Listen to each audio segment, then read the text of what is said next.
dogs are listening. You are the ones who are the ball lickers. What we got's gonna turn your brain into shit. Why you laugh? Zlurpcast! bloodbowlpodcast.com. We own the domain. That means we are the Blood Bowl Podcast. Is that right, Xtreme? I think that's what it means, yeah. I mean, we own it. We own it. You know, Bolt Down's over here saying, we got 2,000 likes. 3-Blocks over here not saying nothing. All these other ones are out saying, the Bonehead's like, oh, you got to do this. Listen, we got bloodbowlpodcast.com. We got it. And I was able to get zlurpnation.com back. I just got that. I got it away from Private Sheets. Or no, they have the other one. I don't know who had this one, but I got that one. Still don't have zlurpcast.com yet, so don't go there. Otherwise, you'll get some malware, spyware, and 3 other wares we haven't even heard of yet. All of the wares. So for now, you found us, and that's great. If you're watching on YouTube, you get to look at us. If you're listening on podcast, that's awesome too. Take us on the go. Apple Podcasts, Spotify. We got Deezer. We talked about that a few months ago. We got fucking Deezer. I don't know what that is, but we got Deezer, Stitcher, Bitcher, Witcher, and Fitcher. Man, we got them all. So that's where you can listen. And obviously follow along on social media and on Discord. There's a link at zlurpnation.com to our Discord. By the way, Xtreme, I just updated that to have what I think is a non-expired link. Yeah, well, you can change that setting, but it'll change back. Oh, really? Yeah, so Okay. you can share that unexpired link, but then the next time you go to share it, if you don't remember that exact link, it'll be another. No, but I created an unexpirable link, and I took that link and put it in Linktree, which is our zlurpnation.com. That should be fine, right? Yep, that'll be good. Okay. Whoever had it last time, probably you. I don't know.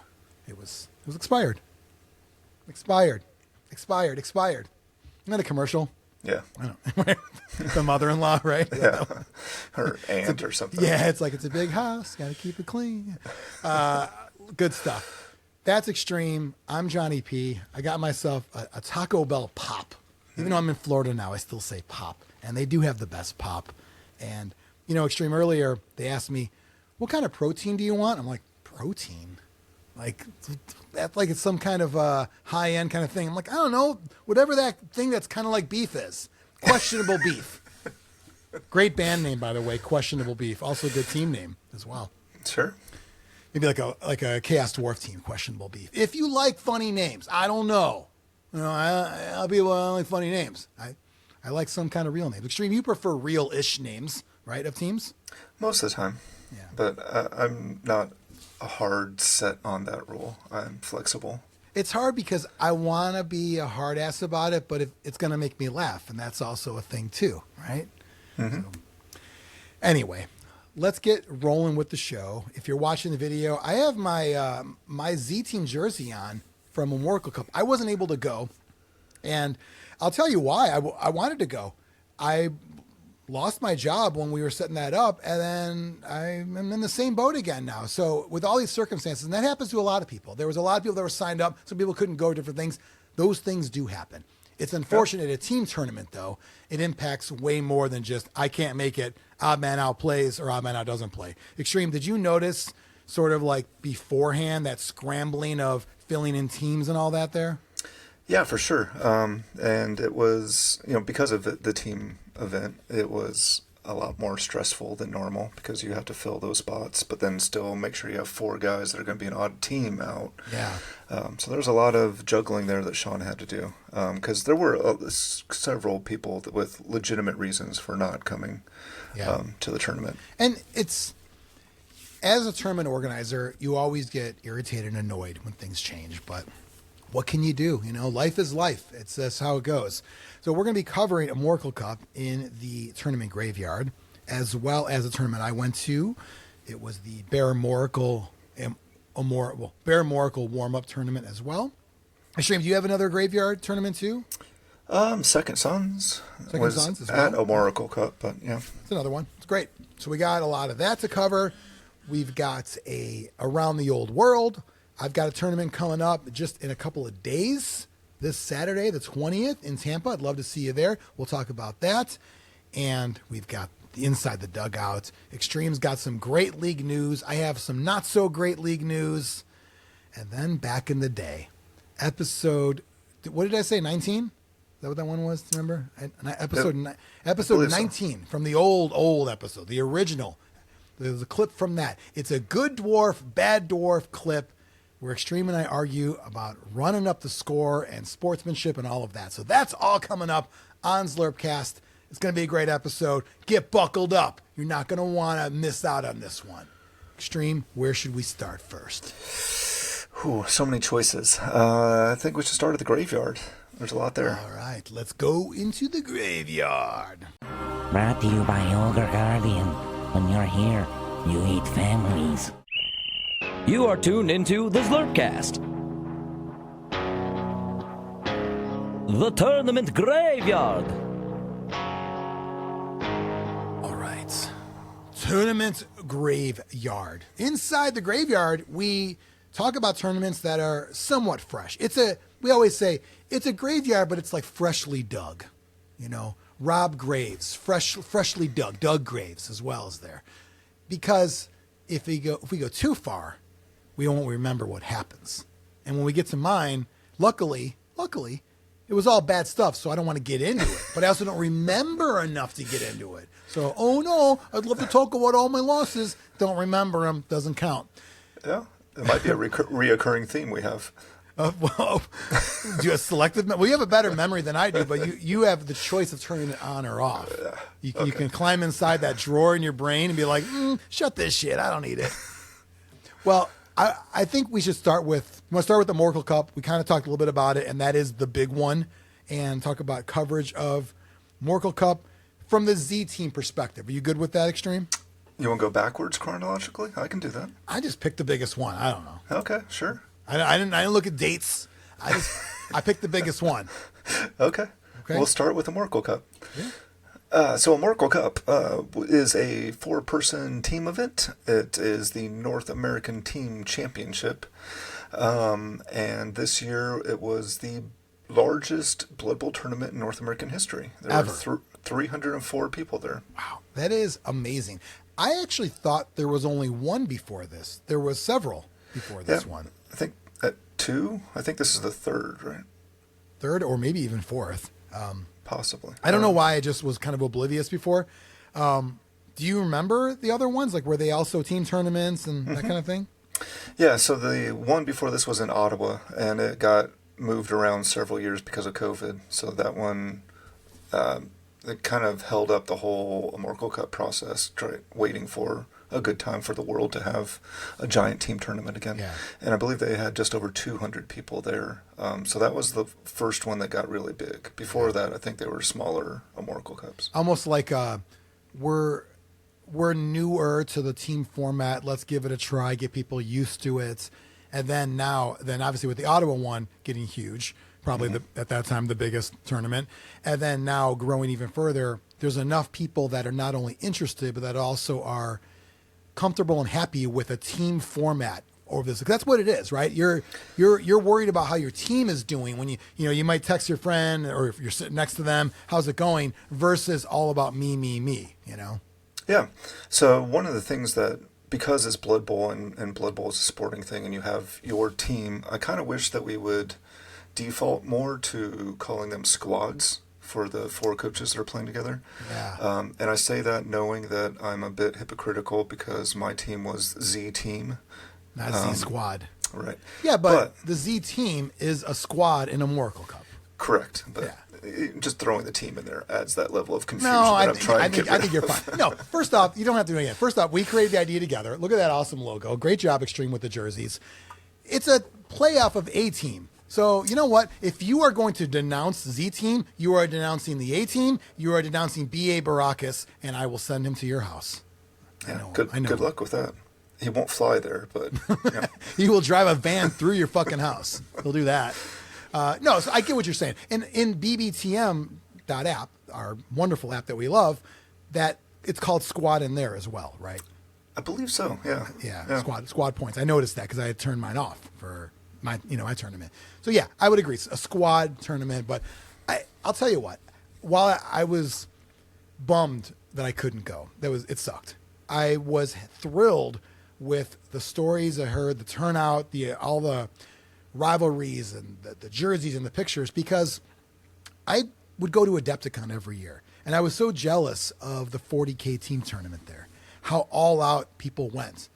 There's, like stories. There's the robe guy. There's these like monks that are hitting themselves in the head, like Monty Python. All these cool things they're doing as a team and coming together. And they had there was one, it was like a chaos team. They each had like a chaos god, and they had their boards. When you put the boards together, it made a thing, all that stuff. And I'm like, man, Blood Bowl needs that kind of thing. So I was so thrilled to hear what a major success this was for everyone who attended, and especially Sean. We had him on the show a couple months ago. What do they say? Yeoman's work. It's just like, come on. To take on that kind of thing with all the personal stuff going on too, amazing. So glad to hear about all of that. The Z Team Xtreme, you are the captain. So ultimately the team lives or dies based on the captain. Right? Oh boy. Sure. Yeah. No, so everything you were saying there with like the squad team, whatever we're going to call it, type of environment is super cool. It's like sitting with your 4 guys, you being one of them, you and 3 other guys on one side of the table, and those are your guys, and you're going to be sitting next to them everywhere you go. It's just really cool. And then like moving seats up and being interested in what they're doing as much as what's going on in your game was a lot of fun. We had a great time. So our squad was myself, Xander Zero, my son, Mike Valdrick, and Chris Schlegel. Schlegladash. That's like from the G-Dub dictionary right there. Yeah. Can. So it was pretty cool. So I was playing dwarves, and Alex had his Imperial Nobility. Yep. So I was most prolific in the world with dwarves. Alex was most prolific in the U.S. Awesome. With his nobility, and then Mike is most prolific in the U.S. with his halflings. Wow. And then Chris was there with his OWA, which was kind of a blend of the other 3 teams. Oh, okay. On the I OWA like team, which is kind of neat. Yeah. Now, to clarify, for anyone who may not be wordsmiths, prolific doesn't mean you win a lot. No, it just means you participate a lot. Okay. I just wanted to make sure, because it's a cool word. I'm prolific, Yeah. But there's no award for prolificacy, No. but there is a badge on the NAF site, right? Or no? No. No, not even that? No. Not even... it's something you have to keep track of yourself, because you're the one person that cares. Oh, my God. So most prolific, and also a self-awarding award. You have to basically monitor honor system. I'm prolific. Okay. Mike Davies' Tableau site is very helpful in that. You can go there and see who has played the most games with an individual race. Yeah. I kind of wish, even though I'm, checking boxes to hit them all, kind of resuming that, I kind of wish I had that. I can't go back in time, and do that, but I kind of wish I had that team where I was just like, I just constantly will switch when I have a bad outing. I don't know why I do it, because it's kind of like giving up, but I feel like if I had a shitty tournament and I want to have a fun time, I should start off with, like, I don't know. No, well, I got to make up for that. I don't want to make up for shit. I want to start fresh. So Sure. So you had the 40 miners. I love it. And your games, were you always up against the captain of every team, or no? No. So the first 2 rounds I was in seat number 1. The seats are Swiss. It's Swiss within Swiss. So I was the top person on our team the first 2 rounds. Then I slowly fell back, and I think the final 2 rounds I was in seat 4. But it's like the general leading from the back. He's calling the shots. He can't die, It does kind of work out that way, because then at the end total, I was actually number 1 on the squad. So. Oh, because towards the end you faced like the number 4 slot teams. Yeah, it helped. Good for you. Good for you. Nothing wrong with that. So I'm not going to get into obviously rules, because it's kind of in the past, but just one thing I do want to touch on. When you built the squads, you had squads with points within. So you wouldn't see Wood Elf, Lizard Man, I'm trying to think of Amazon, right? You wouldn't see all of the top tier. It was set up where there's going to be, maybe 1 tier 1 and the rest kind of mixed in there?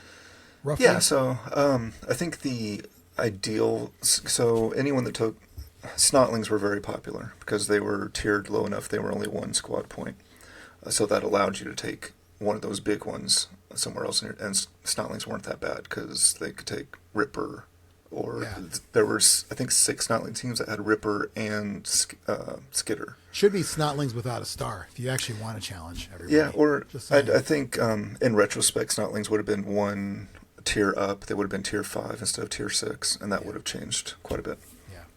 But there were also, so I think the two, and these are like nitpicky type things. Like if you could go back and fix them, Snotlings would probably go up a tier, and Scavenge would probably also go up a tier. Down a tier, you mean?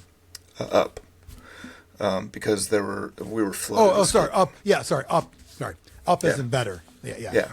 Because there were just a ton of Scavenge teams. So much so that Sean kind of created a new spot prize for killing Scavenge players. I heard him address that on the award. I watched the awards video that Kilowagi posted, and I saw that. So Scavenge should be tier 1 in my opinion, but whatever. Well, I mean, this has 6 tiers, so I wouldn't put them tier 1 in a 6-tier system. Could be up for debate one day. Yeah, maybe. But that's how the spread kind of worked there. Dwarves were given a bit of a favorable draw from a tier standpoint, right? Yeah, it wasn't too bad. They were tier 4, so I was only using up 2 of my squad points for that, so that was helpful. We did have 1 tier 1. The OWA team that we had in our squad was tier 1. Yeah, which makes sense for what you can take in there. Mm-hmm. So give me kind of a overall, you don't have to get like super deep on every game and every player, but kind of an overall thought round by round, how it was going. So the first round, we sat down, we were playing a Canadian team that had finished 2nd or 3rd in Ottawa. They're one of the top 3rd, I believe they were 3rd in Ottawa.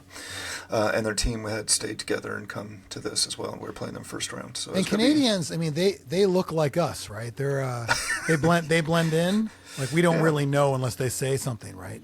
Well, I mean, one of them looked like a goblin, so he wasn't really. Oh shit! Okay, so I read a book about that. Like, yeah, some of them look like goblins. So you saw one. That's pretty cool. I did. Yeah, he wasn't hiding his goblin-esque very well. No, that's awesome. So that was so you were already up against like a, historically a higher end team going into it, right? Mm-hmm.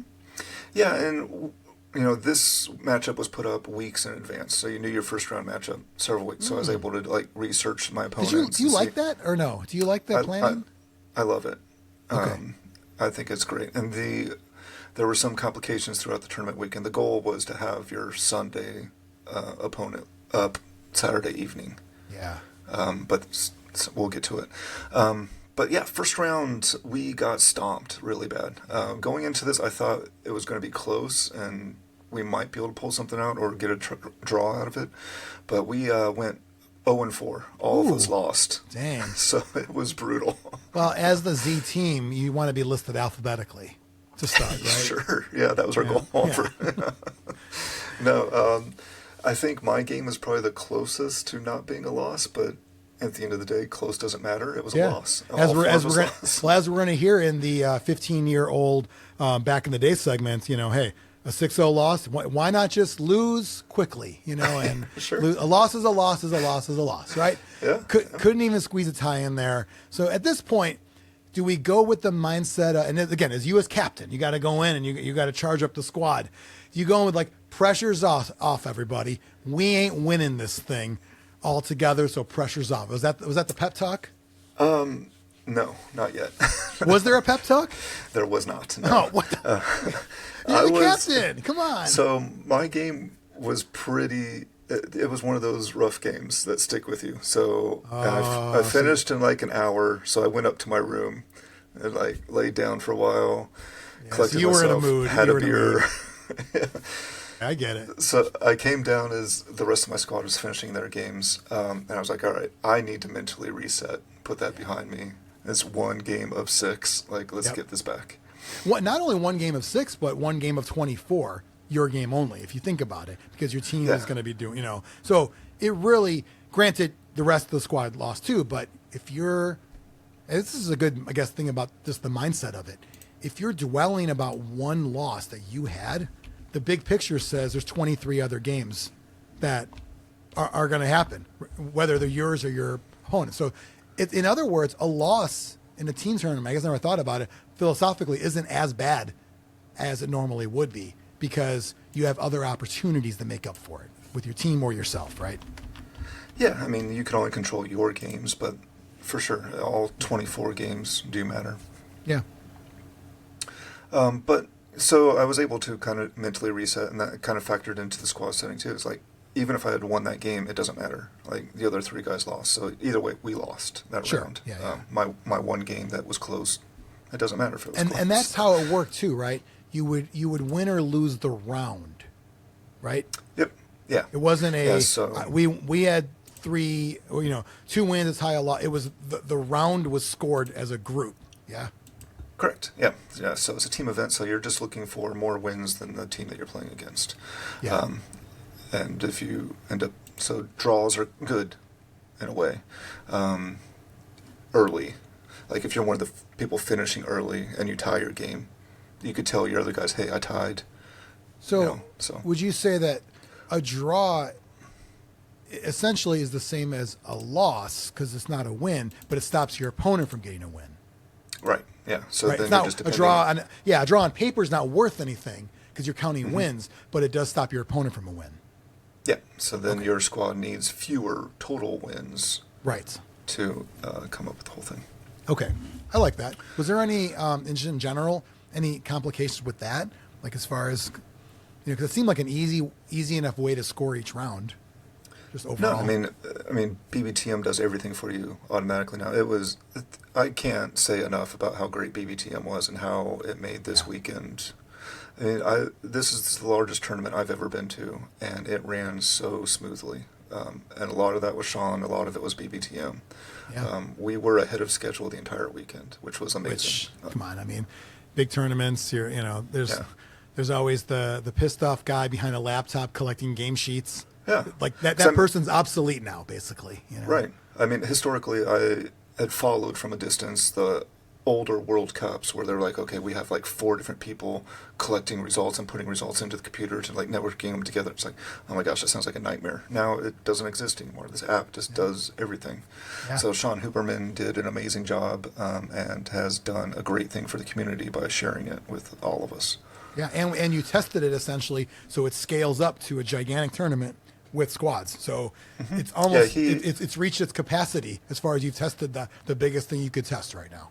Yeah, he originally created it, I believe, leading up to the Ottawa Amorical Cup, and that was the original goal for that. But then Chaos Cups used it for several years, and now this 300 people didn't have an issue at all. And he keeps refining it to make it even more user-friendly than it already is, and just looks cleaner, and like everything he's done has been an improvement, and I love it. Yeah, that's awesome.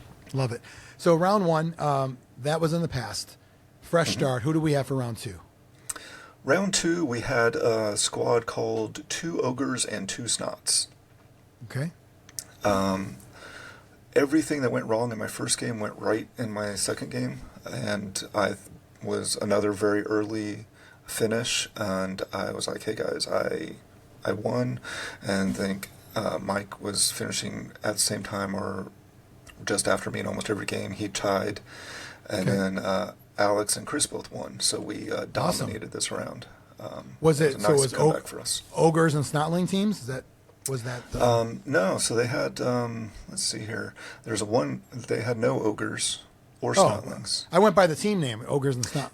Yeah, a little confusing, sure. Or were they 2 ogres and there was 2 like little guys? Was it 2 like big? Was that I did not ask them about their team name.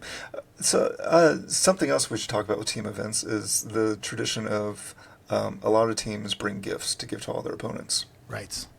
So we had like Rolex. You'd bring like Rolex watches, right? Well, Some people do that. Somebody brought a watch. Actually, we could get to that. Oh, I did see that the engraved like little like timepiece, right? Is that pocket watch? Yeah, pocket watch. Yeah. It was amazing. It was probably like the biggest gift that anybody was giving out was these pocket watches to all their opponents. It was pretty That's awesome. Cool. Yeah. So we had a miniature of it was like a Death Roller version of the A-Team van with a dwarf driving. So we gave one of those miniatures to all of our opponents, and each of us had a postcard that had a Amorical Cup and had a picture of our team on it. So that's really our cool. Individual team. So I had the 40 miners.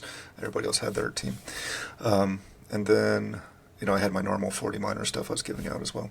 Did everyone that you played have gifts or no? Not everyone, but there was a lot of gifts throughout the room. Yeah, that's cool though. I think it's like I mentioned earlier, it's slowly becoming more. I mean, team tournaments in the United States and I guess in Canada, they're not that widely done, right? There's not a lot of them, squad turn-based tournaments. So this is a new concept for a lot of people, right? Yeah, this was probably a lot of people's first team event, and it was my first. I've done some 2-person team. Yeah, events. we had the wrestling one. Remember that? We did those a couple times, and I went to New York earlier this year, and that was a 2-person team event. Slurpee Bowl was a team event, though. Not like this, though. Oh, right. You're right. Wait, you didn't score those. That's right. They weren't scored together. They were just you're on this team. Right? Yeah, that's right. It was just like a math thing after the fact. You weren't really playing with your team.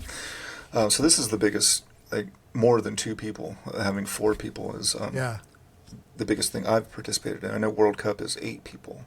Oh, wow. Euro Bowl's 8 people.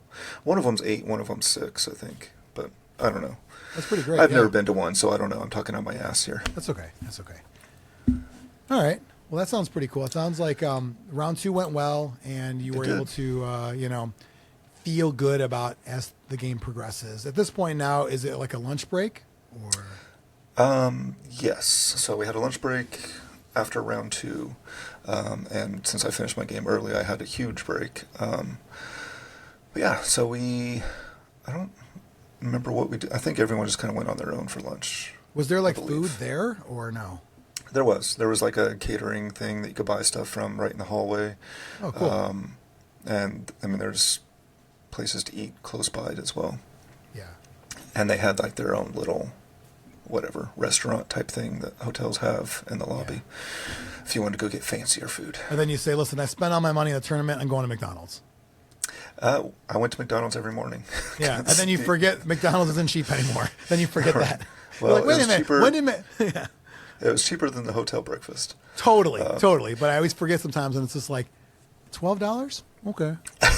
What the fuck happened to like $4 meals? Like, where's the dollar menu again? Yeah, right. Remember the dollar? Did you ever? Oh, side note. Do you remember that? I don't know if we ever talked about this.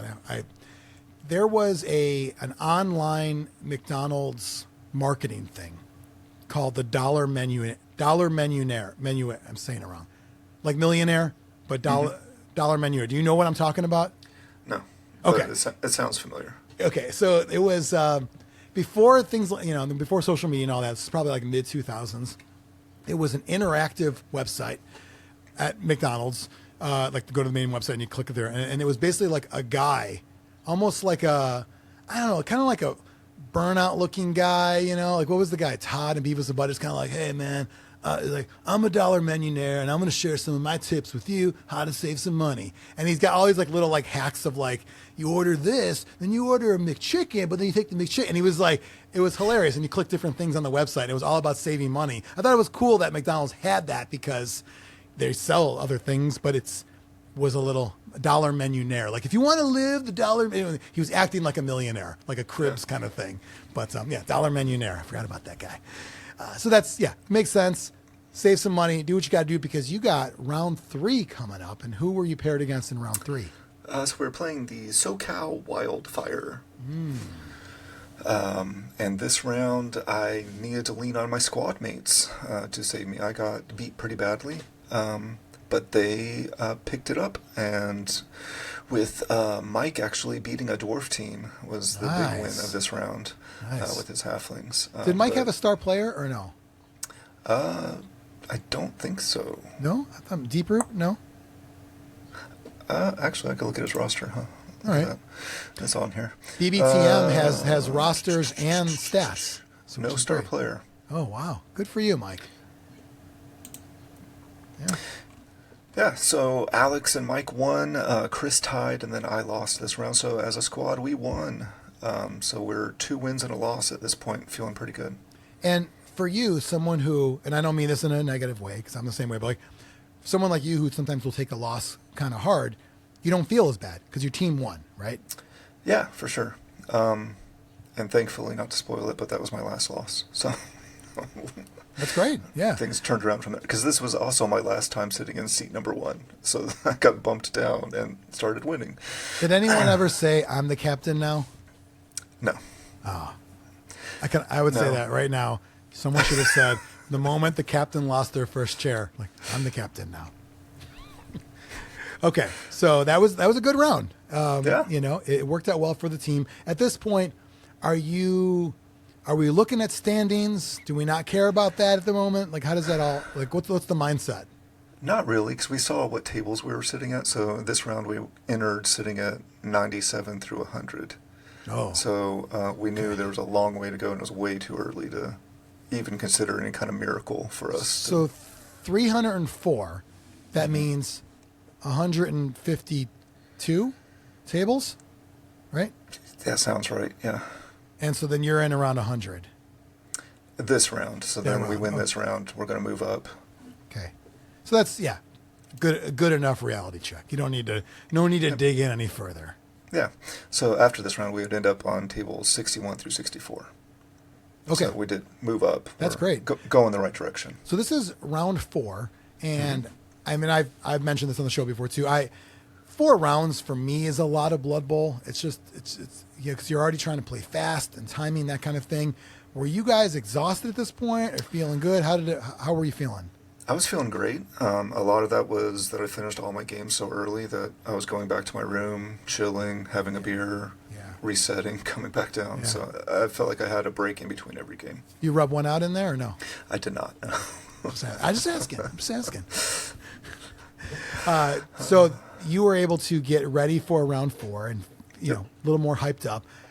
Who were you matched up against? So round 4, we were playing the butt fumblers. Oh, you almost said butt fuck. You wanted to. Team. Yeah, you wanted to. Like Fuddruckers as butt fuckers. Yeah. So the butt this fumblers. round, Alex was in seat 1, and I was down in seat 4 this round. Yeah. Well, that's okay. That's team effort, right? Squad effort. All about the squad. By the way, I didn't ask you, have you had any matchups against any of your old rivals at this point, or are they all kind of fresh people?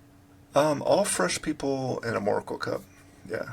Like the day across before, the board? Wow. Yeah. The day before was Second Sons. I played somebody I love. Sure. But Amorical Cup, though, it was like very much you're meeting new people every time. Yeah, so far. I think our next round will have some familiar faces. Okay. But, so round 4, we were able to pull out the win again.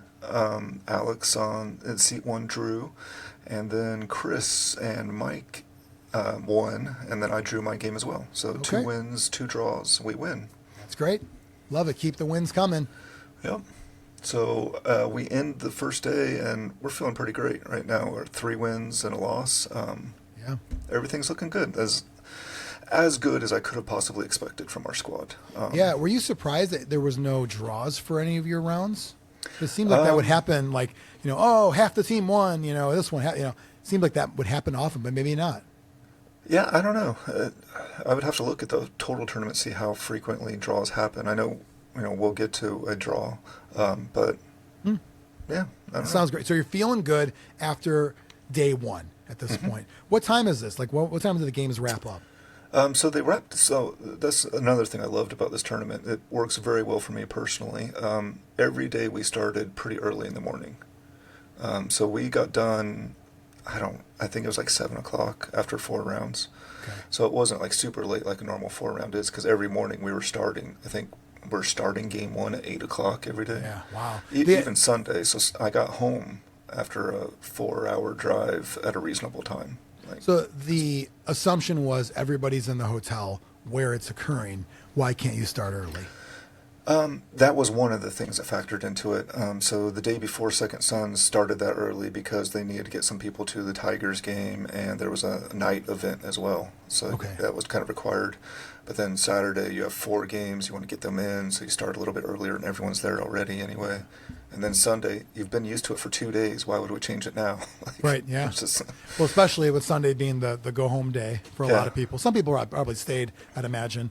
But, knowing that. So did you do anything Saturday night or just kind of like hung out? Saturday night, we went out as a squad to an exotic dinner at Five Guys. Oh. Okay. Yeah. I thought you were going to say like exotic dancer. No. And then it was like five guys? Like, okay. No. So someone got doubled up. That's cool. So we all chilled there and chatted and got to know each other better. To be fair, Chris better. Five Guys is pretty damn expensive, so it is an expensive dinner. Yeah. I think the common place that a lot of the teams went was there's a Twin Peaks across the street. So yeah, I know Twin Peaks. Yeah. Yeah, so that was probably filled with blood bowlers. That's another what they call restaurant. Indeed. Yeah. One of the last ones, I believe. They're falling out of business. Yeah. Well, I'll tell you what. In Florida, no shortage of Hooters here. So that's really Hooters is still going strong there. Oh, every town's got one. Yeah, they're everywhere, which is great. Nice. And the original too in I think Clearwater. Yeah, I think we've lost all of our Hooters in Indiana. It's too bad. I was a big fan of Tilted Kilt. That's my favorite. Yeah, that was a good one. Yeah. Their wings were amazing. They were like grilled wings with the TK sauce. Mm-hmm. Yeah, we still have one of those downtown. Yeah. So you get together, have some food, and people, are you able to get some sleep and get ready for the next day, or are you just kind of like wired at this point? This is so actually, man, I need to backtrack. So this is where we get into the issues outside of Blood Bowl that happened over the weekend. Oh. So previous to this, on Friday, there was a hit and run in the parking lot. One of the Canadian guys' cars got hit hard enough that it pushed it into the car next to him, and then they drove off. Wow. So you have this guy in a different country having to deal with insurance. Like, I felt really bad for him. Like, it sucked.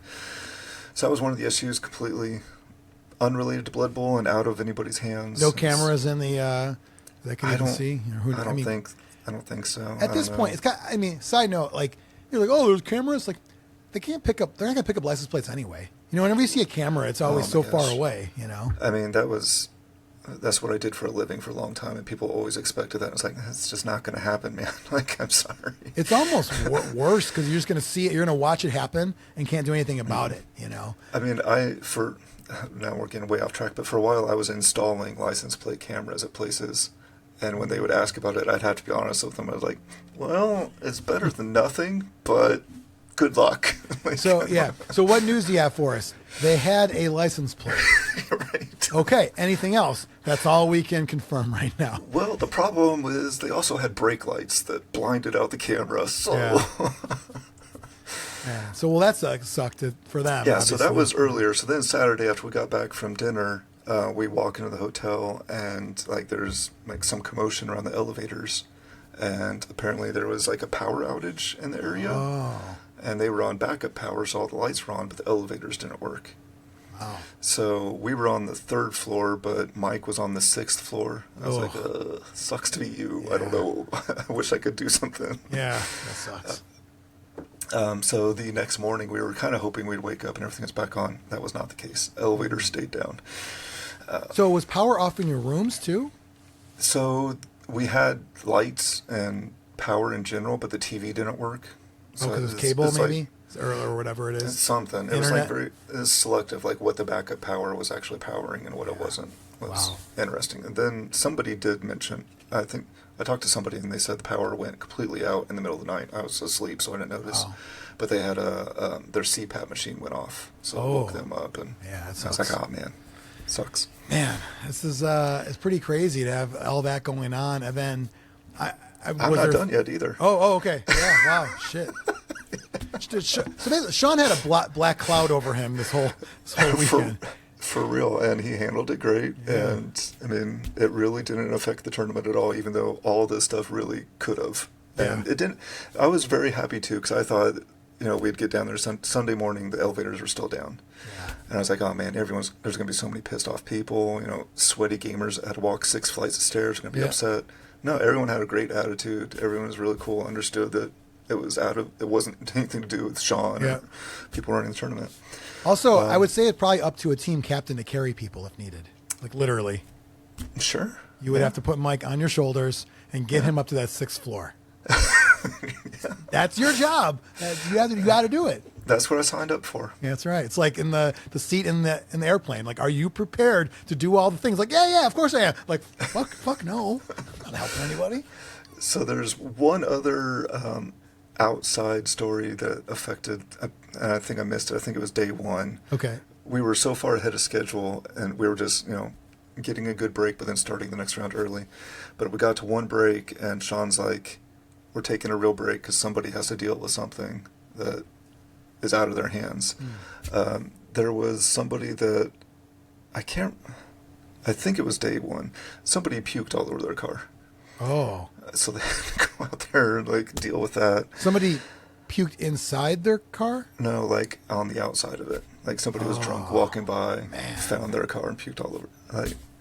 Okay. What is going on? I would say also a hit and run. Yeah, for sure. So that was that, but it was just unbelievable. All the things outside of it that don't happen at Blood Bowl tournaments that were all happening this weekend. It's like it sounds like it was just one of those Murphy's Law. What can go wrong will go wrong, and just kind of all weekend what next? What else? But within all those things going wrong, it never affected. Once you got into the ballroom with the Blood Bowl, it didn't affect it at all. No great. one. It was really cool. I was happy with all the coaches' responses to everything. Everyone was in a good mood still. Sean handled everything great, and it was awesome. Cool. Glad to hear it. Glad to hear that. Got through all the adversity, and then got some hangout time, and then that's a long day, but now we're ready for day 2. Yeah, so part of the power going down killed the Wi-Fi in the hotel. So Sean wasn't able to push out the day 2 round 1 matches as early as he had wanted to. He wanted to do it Saturday night. Yeah. Wow. We ended up not getting them until Sunday morning. So you could kind of look at the standings and guess pretty closely who you were going to play that you didn't know officially.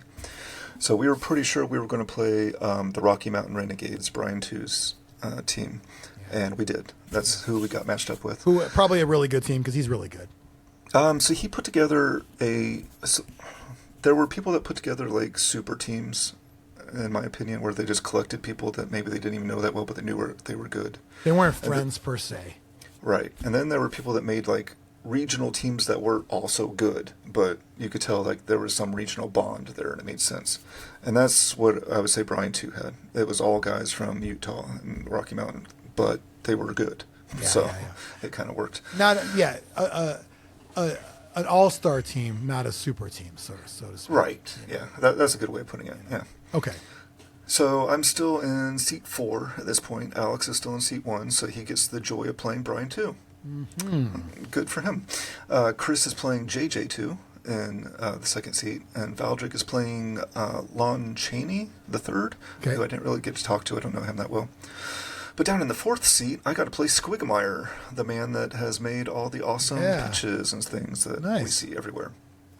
So that was really cool to meet him and talk to him about stuff. And I talked to him the day before a little bit, and I had mentioned that I run Zlurpy Bowl, and he's very familiar with Zlurpy Bowl, and we were talking about that, and he asked how I got the name, and I was mentioning to him that I just really wanted something I could brand and use that brand over and over again. And he's like, well, you've done a phenomenal job with that. Yeah. That's what I was going to say. I always know where Zlurpy Bowl, I don't know, I couldn't tell you where the tournament is necessarily, but I know Zlurpy Bowl when I see that logo. I was like, oh, cool, thank you. It is really cool. It also makes you feel good about establishing something 20 years ago, 22, whatever it's been, 22 years something ago, like that. And that regardless of where people are, and locate, it's just as a brand, I know that tournament. That's one of the legacy tournaments, Yeah, so that was really cool. So then we got to play, too, after.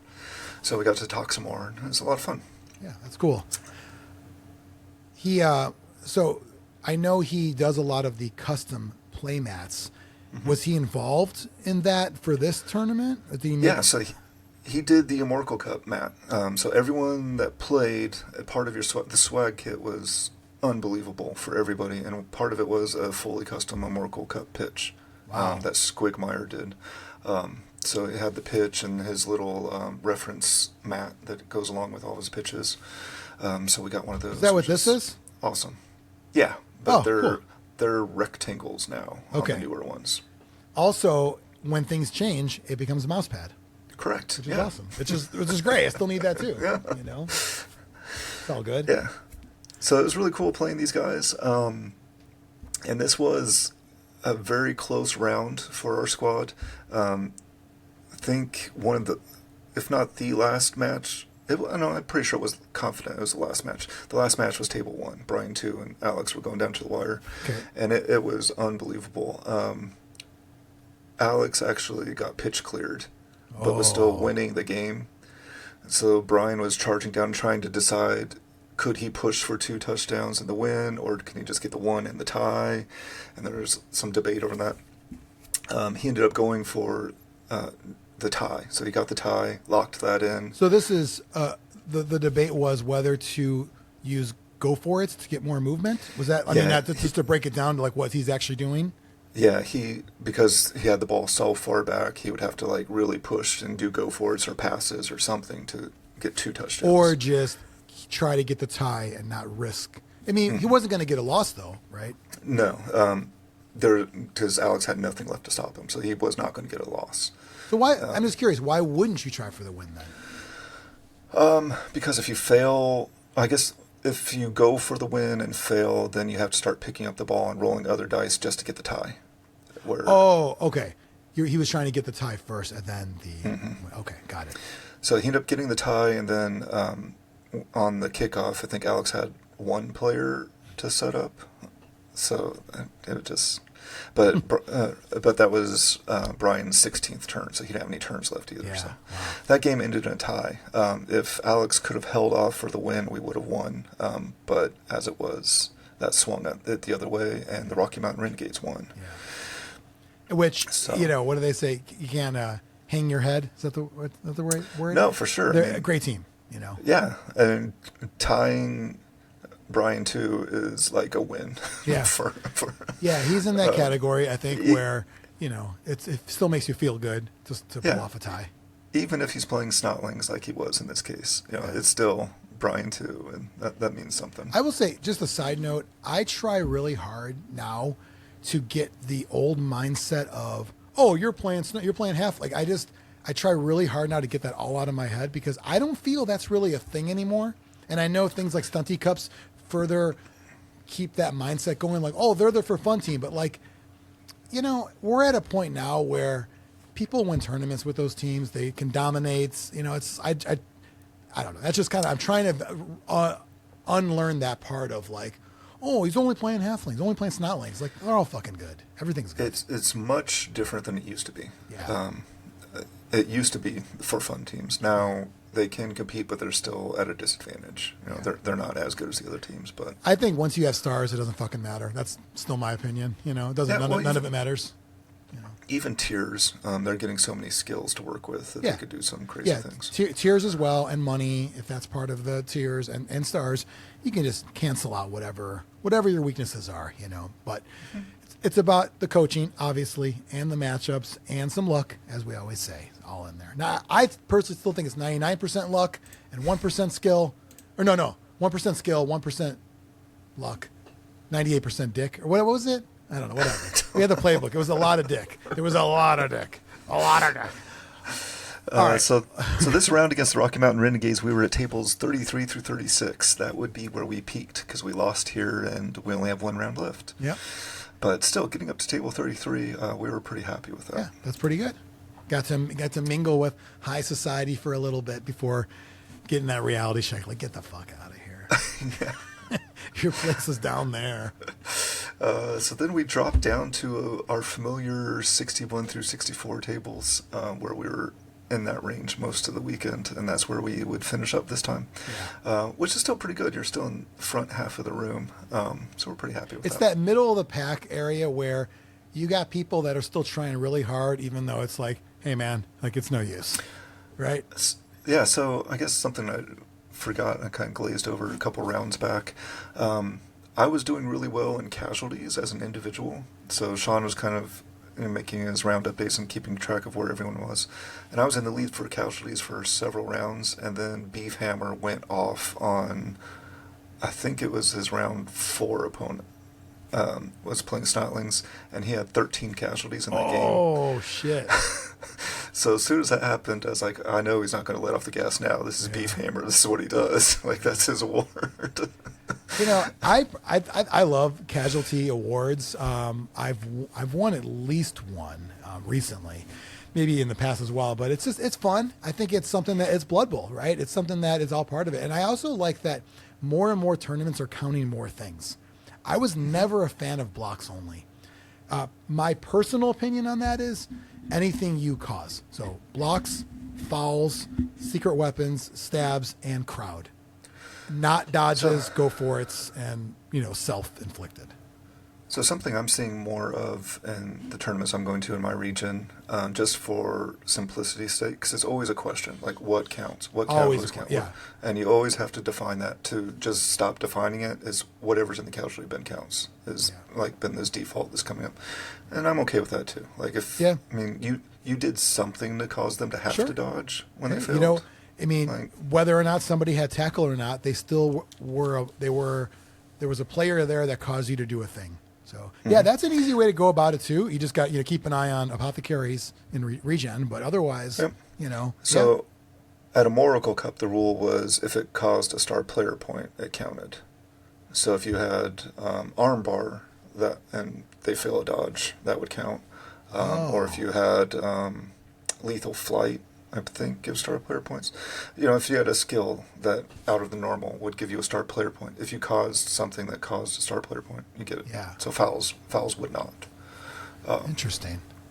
I wonder.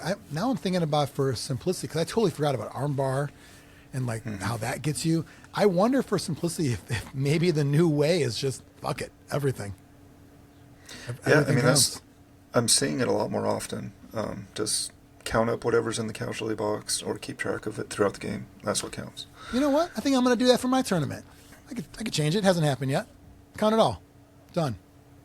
Look at that. We'll talk about that coming up. So final round. Final round. We're playing the OKC Brawlers. So these guys were mostly from Oklahoma, but they had at least one guy from Texas in there as well. So it's still the same region. And I believe former correspondent of Zlurpcast, Gerald Dubinsky, once said Oklahoma is Texas's hat. Yeah, I believe he said that. I think he said that to Kilowog, actually. I don't remember the response. But okay. So I moved up to seat 3 this time. Oh, so one other thing over the course of this weekend with Second Sons and Amorical Cup, I was really hoping to play a Bretonian team. Yeah. Because that's the only race the 40 miners have not played against. Because I kind of took my break from Blood Bowl when the old Bretonian team was a thing. Yeah. So now Bretonians are back. I need to check that box off, and I didn't find any Bretonian teams. So are you also the most prolific with opponents? Like most varied opponents for your one team?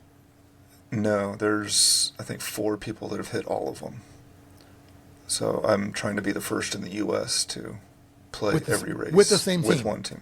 Mm-hmm. So you would be the 40 miners, and you're going to play against all 31 races with that team. Yeah, okay. Yeah. There's 4 people that have already done it. So I'm just trying to. My guess is the 4 people have done it, and you are the only people also keeping track. Correct. Yeah, probably. So honor system versus the nobody else gives a fuck category. No, it's not really honor system though, because Mike Davies takes care of us again. There's a Tableau page for that as well. Yeah, that's true. He found your the UK version of a stats nerd for you to kind of like what other spreadsheets can we share? I'm like, I like it. It's a hobby within a hobby, right? Sure. Nothing wrong with that. So this round, final round 6, didn't go great for us, but didn't go horrible. This was our one draw of the game, Okay. the weekend. So we were able to pull out a draw. Alex lost on the top table, and Chris lost. I won on table 3, and Mike won on table 4. So this is table 3 and 4 we came through, and the top guys did not. But we're a squad, so when one guy falls, the other guys pick him up. Yep. The dinosaurs won that one. Yeah. The old timers, you know. The old guys down here at the bottom seats pulled it through in this The round. old guys still trying to remember what skills do what. Like, does Frenzy still go up into their movement all the way? No, they got rid of that. They got rid of that a couple editions ago. People wouldn't even remember what we're talking about. I Like, know you're just that was a thing though. It was awesome. Not for me. I played against dwarves a lot, but yeah. So at this point, you've got a upper tier finish, right? Yeah, so we finished 3, 1, and 2, which I was very happy with for our squad. You know, we didn't have a lot of expectations going in. This was a good finish for us. Yeah, great. I know it put us in the top third or so. Let me see if I can find. Okay. We were 29th. 29th team, and there were Out of 70... 70-ish? 6. Okay, 29 out of 76. that's pretty good. That's pretty good. Yeah. I mean, just the 3, 1, and 2 record I'm happy with for our squad. Yeah, and you get to also see who's below you. Kind of feel better about yourself for that too. The teams that are below. Were you the? Was there like a podcast hosts? Were you the top of all the podcast Blood Bowl podcast hosts? I did not look at that. There was a lot of representation from the podcast, but I didn't see where. Oh no. Well, Blockheads, I guess, is not related to 3-Die Block. None of the 3-Die Block guys are on that team. Confusing. Okay. Yeah, I don't know. I'm sure Okay. somebody finished above us. Just looking for bragging rights. That's all. Overall, sounds like an amazing historic event that, we'll live on in memories and stats and pictures and all of that stuff. And it was kind of cool. The champions of the event were the local guys. The D-Town Underground took the overall championship. So Who was on that team? Flying Dingle, Paperbag 4, Falcon, and Delvius. All old, like I'd say Zlurpcast friends of the show from the old days too. Well, 3 of the old days. One's a newer day, but yeah. Oh, okay. Well, I'm just saying. Chuck's not an old day Zlurpcast fan. That's true, he's right? Not a newer day, gen. not day one, but newer-ish there. So that's great. Yeah, a couple of doctors there too. Indeed, yeah. I Couple wonder- doctors, couple lawyers, right? We double up on lawyers Oh, because wow. one's a doctor lawyer. Wow. I wonder if like you're like if you look up like, oh, I got a new primary care physician, you look him up and all you see is Blood Bowl shit. Like, would that make you like, I don't want to go to this guy. He plays with little toys. So sometimes you see too much. You know too much about something. Like, I don't want to see all that. You know? I'm just saying, like people. So true story. Earlier this morning, I had an interview for a job, and this is 100% true. The right off the bat, he's like, "Hey, before we get into it, I got one question for you." I'm like, "Yeah, what's up?" He goes, "What's your favorite Static X album?" I was like, "What?" And I'm like, have you been digging? And he's like, "Yeah, a little bit." And I was like, "Well, I'm like, Shadow Zone's pretty great, every song." And I'm thinking like, where the fuck did I talk about the band Static X? And it was just cool. Like, I mean, but that's what we do now. Everybody Googles everybody, and then the AI like previews or whatever or summaries for everybody will pop up as well. So I'm just saying, I'm going in for a procedure, and I looked at my doctor to see if what his background is, and it says Blood Bowl, but he's really good at it. Right. So that's a good thing, I think that's right? the difference. If it says Blood Bowl or if it says Blood Bowl Champion. Right. Oh, good point. So if you found out your doctor played Blood Bowl, but he sucked, that would make you not want to go to that doctor. Because, like, if he sucks at a game, he's going to suck at saving lives, I'm sure. But luckily, Saul Nicely did very well. So, at his job and also, and Ryan, at saving lives and killing players at the same time. I love it. Blood Bowl as well. Very cool. Xtreme, I know we're going to talk about Second Sons. I'm going to go through mine, so give you a little bit of a break here so you can gather your thoughts for that. Mine won't be long. because I did horrible. So why talk about it? Tournament graveyard for me would be Woj's Amorical warm-up tournament. That was at a very cool store called Layton Gaming in Altamonte Springs. I think that's how you say it. Huge. I mean, it looked like a castle inside, cool stuff on the walls, tons of tables, very clean, super helpful, friendly staff. It was like too nice to be a game store. It was like, oh my God, this is perfect. So I love that it was an event there. I think James Luff was telling me that they've been wanting to get an event there for a while, so kind of nice to establish that. It's one of the, like, I know James's kind of philosophies and goals, I should say, is trying to get Blood Bowl in as many stores as possible and get them used to having our crowd there to see what we're like and all that. So really awesome. Josh Wojcik ran this one. That's why it was Woj's Amorical warm-up cup. For me, I went with a corn team, and I used my my Slaanesh Chaos team, the party animals that I recently got, the Skin City party animals.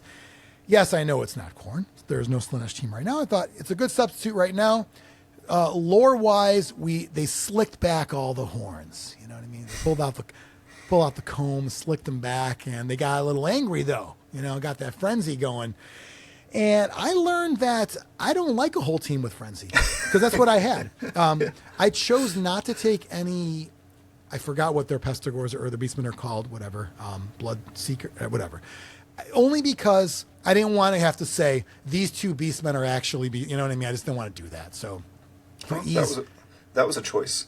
Yeah, it was a choice. Well, I mean, I don't know. When I'm using proxy model, other models that could be clearly, I don't want to also add another layer of that. It just was something to try, and it was awful. And yes, it was not a great build on my part, but you know, I didn't know what the fuck I was doing because, you know, when you have a whole team of frenzy and you set up for a 2-die and then you frenzy into a 1-die, it's like, or you get a 1-die because you have to and you frenzy into a 2-die uphill. That was the whole game for me, and it was just like I couldn't wait for each game to be over. And I had amazing opponents, which was awesome, and a lot of like side talk. I'm talking to people that I was meeting for the first time that were in games next to me. So for me, it was a community experience more than a Blood Bowl tournament, and I'm shocked I did not get last place. I'm shocked that happened. Didn't happen. Yeah, I mean, it's definitely a team that you need experience with. Like going in first time is going to be rough with that team. Like, yeah, it was. I don't know, and yeah, it was. I've restarted my quest to play all the teams because I figured, hey, why not? I got so far before. I had whatever it was, 25, 26, and so why not finish it up and get something on there, even if I'm not winning. Prolific with different teams, I guess. And yeah, so I had 3 really fun opponents on there. Got to have some, you know, when you're on the lower tables, as everybody knows, you get to kind of just have a little more fun and keep it light. So that was great. Met some people that are coming to my tournament, so it was great to see them face to face that I may not have seen before. So look at it like a Blood Bowl networking event. I'm running more things. I'm doing more things. I'm putting myself out there. There we go. Blood Bowl networking. I had no intention of winning. It's not what I went there for. Yeah, right. I went up there with my friend Jason Gostkowski and his son, also Jason. He is the dad is my partner for the Florida State Championship. We are the team called the Big Bald Bassist because we're both big bald bass players. He's much better than me, but I'm more bald than him, so there's that. And so we're having a fun time. We're both doing pretty well in that one, by the way. Just a quick side note, because I'm not going to get into it in this episode, but I'm now 3-2 in the Florida State Championship. I think he is as well. And my 2 losses were against 2 amazing coaches, and that would be Cadet Tank, Ben Cromer, and Florida Man Chris Nelson. 2 great coaches. So, hey, my losses are great coaches, then whatever. This event, like I said, I didn't do so well. I think I went 0-3. I don't even think I got a tie out of it. I don't even know if I scored a touchdown. Probably not. So not talking about that, but I will mention the awards. First place went to John Lackey. Second, Ben Camp Schroer. Most TDs went to Ryan Finney, who I had a great chat with over lunch. Oh, side note about lunch. We ended up at 5 guys for lunch, but here's why. Not the intention. A couple of us finished our games a little bit early. So we're, new area, and it was me, the 2 Jasons, and then Ryan and a couple other guys. I think Pat Wynn was with us and one other guy. And we didn't know the area. So we're like, what's out there to eat? So we look on Google, what's around. And we see a place called the Burger Den. That sounds cool. And they show pictures of a bunch of different burgers. And we're looking through and like, it's got good reviews, looks really good. And like, anyone heard of Burger Den? Like, no, I love to try it. And we're building hype up for this place we've never heard of called the Burger Den. And we're like, this shit better be good because we just got a lot of people interested in this. And so now we realize everyone's following our car to get to the Burger Den on lunch. And we're driving around, and we pull into this plaza where it's on the map. We're like, okay, Burger Den. We go, Five Guys? Everyone's like, Five Guys? Like, okay, it's, as a backup, Five Guys. We're like, we need Burger Den, though. And we see places, and then I'm like, oh, it's a Denny's there. And I'm like, wouldn't it suck if Burger Den is just what Denny's calls the burgers on their menu? And they're like, yeah, that would suck. I'm like, now I need to look it up. And that's exactly what the fuck it was. There is no Burger Den, and they had the balls to have a Google entry that says Burger Den, and it's fucking Denny's. Yeah, Denny's. Like, Burger Den, Denny's. And it immediately made me think about another time I got burned like this, and I might be getting the name wrong, but I went to order a pizza from Zanelli's. That's inside Red Robin. That's what they call their fucking pizzas. Everyone's doing this. Everyone is fucking naming a menu item like it's its own restaurant. Do you think you're going to win, like tricking me? Like we're going to walk into a Denny's and not think like this is fucking Denny's? Like, take me to the Burger Den, please. It's behind those two saloon doors, like Tower Records has the saloon doors. You know what I mean? Unfortunately, no pornos back there, unfortunately. But so we went to Five Guys because we're like, we're not going to Denny's. And of course, with all this, we were all late coming back. Like, and there was like 10 of us. We were all late. Something that I think is pretty cool, that I like the rule, is if you come back late from lunch and your opponent's sitting there waiting for you, they get to decide who kicks and receives. So fun little like incentive for that. But yeah, so we got back to it and played again. But overall, so that was Ryan Finney, most touchdowns. Sorry for the sidetrack. Tombstone Frank got most casualties. Great to meet him as well. I know he was playing a newer player for one of them, and he was like giving really good instruction. It was funny because it's like, as I'm killing you, I'm telling you how I'm killing you. Like he was teaching him the game, also beating the shit out of him, which I love. That's totally my style too. Like, now, okay, I'm gonna bash your face in, but let me tell you a few things after I bash your face in. But it was great. He was doing a good job there, and Patrick Wynn won Stunty Cup. Andrew Kernosaur won the Throne of Bear Blood for most actual kills. So that was the one different award. Actual kills, not just casualties. I tried for that, but I couldn't. I mean, it's tough to get that, the dice roll on top of the casualty. But yeah, overall, done with the corn experiments. Not a team for me. Checked them off the list. That was it. So that was Bear Amorical. Fun tournament, great game store. Got to meet a bunch of people too. So good time. Over to you, Xtreme, your other graveyard. This one will be fast as well. So Second Son's a tournament I love. This is the tournament that Sean runs every year. It's a Game of Thrones themed tournament. This is the third one. Since he was already doing Amorical, he just kind of attached it to the Amorical Cup weekend, made it the Friday day event. So it's 3 rounds. That's Friday. a good idea. Just get it done, get it out, and then he doesn't have to skip a year. Or run another. And he has built-in people. He doesn't have to like sell it to anyone. No. They're already there.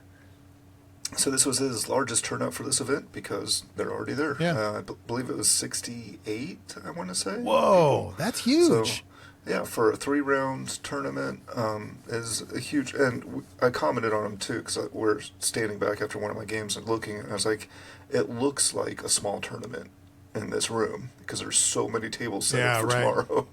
But it's actually a really good-sized tournament, 68 people. I think I saw one of the pictures, and I thought the same thing. It looked like when, I don't know, like Blood Bowl at Gen Con and all the board game tables are empty.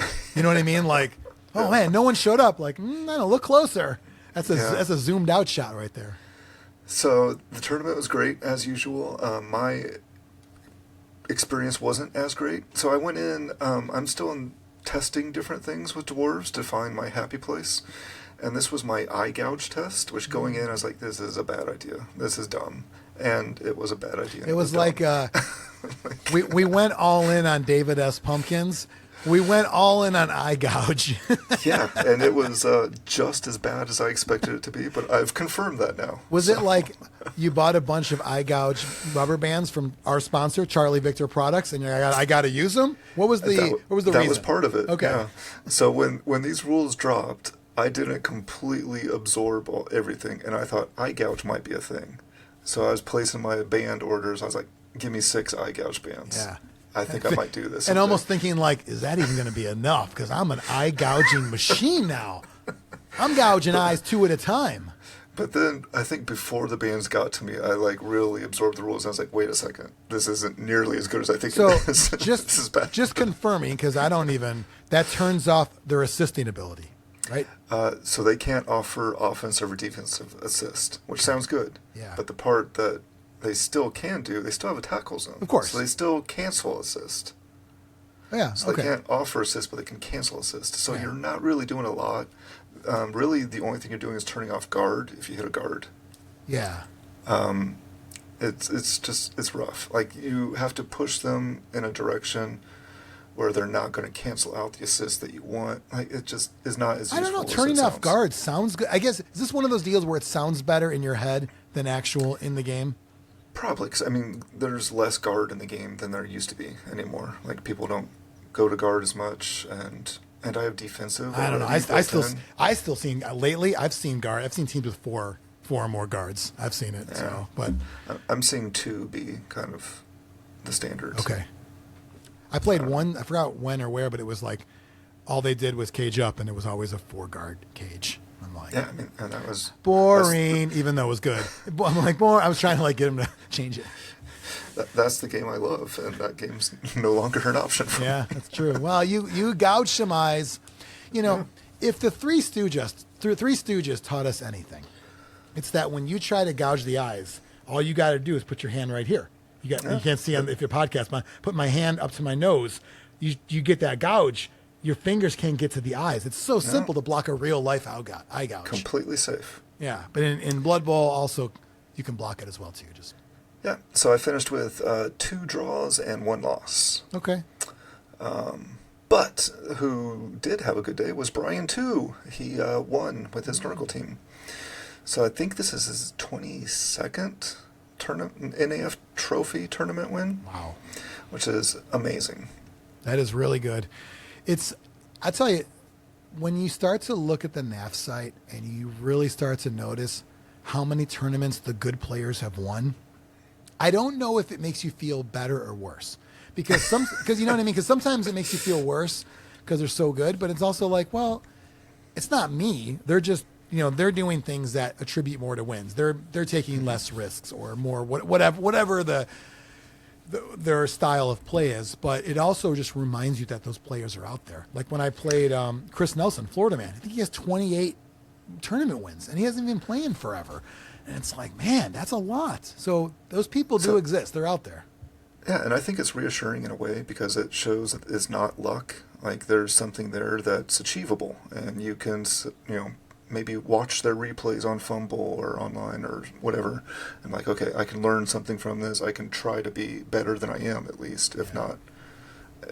Maybe it's not possible to get up to that level, but I can be better than I currently am. Yeah, and I know watching them. We're still on a tangent right now, but it's like, are you the type Xtreme? I don't know if we've talked about this. Like, this only because this discussion just came up with me a couple days ago. Do you want someone, and it could be after the game, it doesn't have to be in the middle of the game. Do you want someone to tell you things that might have made your performance better, or would you not like that? At a tabletop tournament, I don't absorb it that well. Like, I don't know, because I think that's like a social thing that I struggle with having conversations in anyway. Like, so I'm just like trying to get the conversation over with a lot of times. Like, after the game, like, hey, can I tell you something I think you should have done? Like, when I hear that, I don't have the same, like, whatever you're that the social turn off. I'm more in the don't talk to me about the like I don't want to know. Don't tell me anything. Don't fucking tell me anything. I'd rather figure it out myself or keep losing. And it sounds stupid, but that's just me. I don't know what it is, but I don't want to hear about anything. And a couple times in a game, someone goes like not like right when that play, but like let's say a touchdown score, we're setting up. You're like, oh, how come you didn't do this? My response is always in a very Pee Wee Herman-esque. I meant to do that. Like, why didn't you? No, why did you go for the blitz instead of just the dodge? It would have been this and this, this, this. They're like, because I wanted to. Like, it's always defensive. It always comes from a place of don't question me. That's my own hang up. So like, I just don't want to hear it. The other side of that, like with online games, I invite people to like watch my games and give me comments, because then I can go back and like look at what they're looking at too during that thing, and I appreciate that. I've had several people do that, and I've asked people to do that, and that's very helpful. It's just in tournaments, like I can't go back and like set the board up and like visually see it, so it's not helpful. So I want that conversation to end. Yeah. Like, so you can give it more of a the moment's past versus a don't tell me what to do. To an extent, and the other extent is I need to visually see what you're talking about. Like you're just telling me these random things that happened 20 minutes ago. Right. Like my example of how come you didn't go for the blitz there? Like, well, I don't have every single like player, and I don't remember where everybody was at that given moment to even analyze it. So right. I just more than myself like don't fucking tell me. I maybe it's because I've been playing for so long, and I'm at the thought where. Not that I don't want to get better, but I just don't want to hear it. I don't know. It's very grognardy, whatever you want to call it, but I just don't want to hear it. Let me take my loss and fucking leave, you know? There's so many other things I'd rather talk about during a game than have someone analyze my game in Agreed. real time. Yeah, right. I'd rather talk about, like, let's go to lunch, or where are you from, how long you been playing, you know, how many turns, whatever. Everything else that's game, like, adjacent, you know, but not the game. When people have asked that question of why didn't you do that, my default is because I'm a dumbass. Oh, that's nicer. Whether I agree with what they're saying or not, I'm going to default to. That's so much nicer of you to say than my because I fucking wanted to, because I meant to do that. Especially when it works out, like they go, "Why'd you do that?" I'm like, "Because I fucking knew it was going to work." Like, you know what I mean? Like something dumb. Why are you trying to pick it up in 5 tackle zones? Because I got a fucking reroll. Why not? Why don't you try to pick it up in 5 tackle zones? Exactly. It's called a reroll for a reason. I'll fucking get a 6 eventually. All right. So then, sorry, I didn't mean that was a good side note there. Did you get a chance to play Ryan as well? I did. So that was a crazy thing. So there's 68 people at this tournament, and round 1, you know, BBTM does this random matchups, and I sit down and I have to play Ryan. I was like, this is amazing. Like, what are the odds that we would play each other this entire weekend, let alone the first game of the weekend? Just curious, with BBTM, could a TO adjust round 1, or is it going to random no matter what? No, you can make adjustments. So you could do a round 1 randomize, and then you could actually manually change people. Like if someone, you know, I'm not saying everybody does this, but if you're playing somebody in round 1 against somebody from your league or your thing, you might want to say, give me something different, right? You could. That's an option. That did not happen this weekend because Sean had a lot of other things to worry about rather than making sure everyone had a matchup. And you wanted this matchup too. And here's the funny thing: I actually like playing people I always play, so I don't ever push for that. No, so when I go to a big tournament, I like a good mix. Like I would like 1 or 2 rounds against people I know, and then the rest be new people. I know some people want to play like all new people. Like I want like a couple games against people that I know. Yeah, I think I'm on the same mindset. I'd like to have one what's the familiar game at least. That's kind of what I look for. That way, even if I'm losing, I know I'm going to have a good chat with somebody. You know. Yeah. Okay. It's good, like mental reset. Like I know this guy. I'm still trying to win, of course, but it's not like trying to be a stranger. Especially when you see the pairing and you're like, oh, like there's a moment of like, you son of a bitch. You know, you son of a bitch, and we do the handshake, you know. You son of a bitch, you know. And that game was my 700th tournament game. Whoa. On tabletop. Damn. So that was kind of cool to play Ryan. Do you track that in NAF? Because then you have to then remove the online ones, right? Yeah, so I look at the NAF and then subtract online because I don't count those. Yeah, right. Wow. Good for you. It's a lot of tournaments, a lot of games. Yeah, this was second Sons or Amorical, I can't remember which, was also my 100th tournament with dwarves. Wow. I don't think I've even played 100 tournaments total. I think I might be in the 80s. So good for you. Yeah. Oh, I've wasted my life, as comic book guys would say. A lot of people would say I wasted my life playing so many dwarf games, but what do they know? But yeah, what are they? They're jealous. They're jealous. All right. Anything else to cover in the graveyard? I don't think so. I mean, the whole weekend was great. There was a sevens event I didn't go to, so I don't really know what happened there, but I'm sure it was fun. Okay. Sounds good. Inside the dugout or around the old world? Around the old world. All right. Let's go around. You are tuned into the Zlurpcast with the dirty player and the sneaky get. Brought to you by Nurgle King. Your decay right away at Nurgle King now. Around the old world.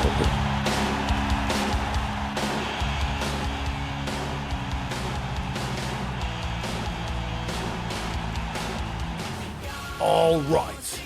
Around the old world. You know, Games Workshop might have killed off their new old world game. I think they did. I don't think it's they always do that, right? Come out with stuff. But we're still in it. Blood Bowl's still in the old world. We were there before, we'll be there after. And when you go around the old world, we talk about what tournaments are on the horizon. I'm going to kick this one off. Xtreme, I'm going to have to pull rank here and kick this one off myself. Sure. Okay.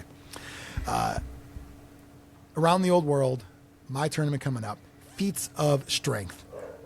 You're listening to this, hopefully when it came out, Thursday the 18th, but you got a couple days. Get your ass down to Tampa, because here's what happens on Saturday, June 20th. Yingling Draft House and Kitchen. There is food there as well. We're going to have 3 games. And we're also going to have a tour of the brewery between games 2 and 3, lunch between games 1 and 2. I've got a ton of prizes. Everybody's going to get a official Golden Toe Joe dwarf model that Xtreme donated from Zlurpcast.